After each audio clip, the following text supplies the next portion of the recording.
Today on Animal Fact Files, we're talking about sand dollars. There are plenty more animals you can learn about by subscribing. Thank you to MGM Gaming for today's suggestion. No, they're not the currency used by undersea life forms, but they were named after currency. Sand dollars, who are sometimes known as sand cakes, sea cookies, and sea biscuits, are echinoderms and are related to sea stars and sea urchins.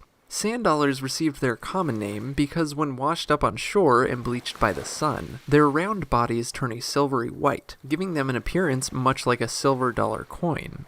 But this iconic white imagery is actually that of a sand dollar's skeleton. In life, sand dollars appear in deep browns or deep purples, and they're covered in short spines. These spines are important for many aspects of the sand dollar's life. The spines help a sand dollar move across the bottom of the ocean and burrow into the sand.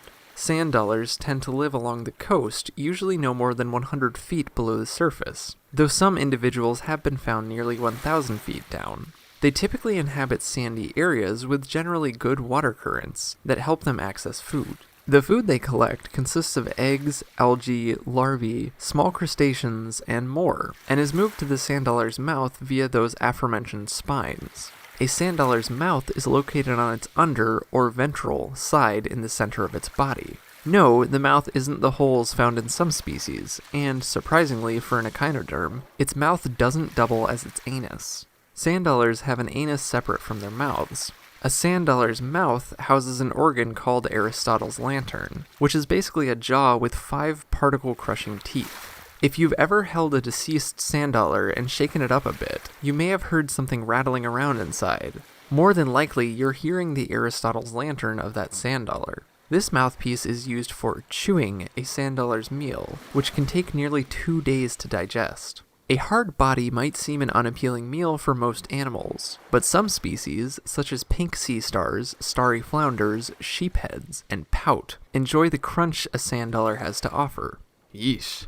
I'm having flashbacks to the coral-eating parrotfish episode.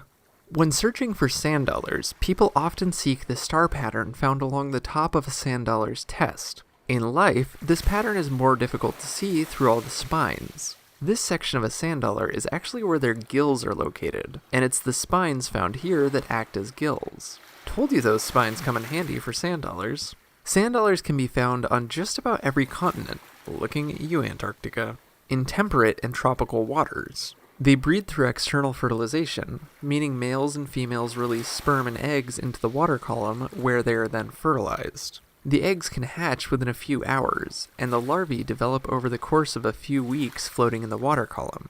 Sand dollars can live to be 10 years old. At full size, a sand dollar may be more than 3 inches across, but some have even been reported to have a more than 5-inch diameter. And we'll leave you with this neat fact. If you're ever uncertain whether a sand dollar is alive or dead, hold it in the palm of your hand. A live sand dollar will likely turn your skin yellow, and that's a dead giveaway to put that sucker back in the water. Isn't nature awesome? For more facts on sand dollars, check out the links in the description. Have you ever seen a living sand dollar in person? Tell us about it in the comments. Give a thumbs up for animals, and thank you for watching Animal Fact Files.